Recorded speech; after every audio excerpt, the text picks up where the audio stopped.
Classroom conversation. Speak in English. Teacher, open your notebook. Yes, ma'am. Take out your pencil.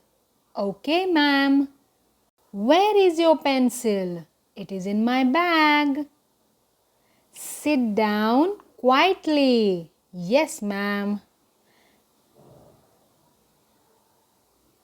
Listen to me. I am listening. Raise your hand. I raise my hand. So if you want this kind of conversation, please let us know. Do your work neatly. I will do it. Keep your bag properly. Okay, ma'am.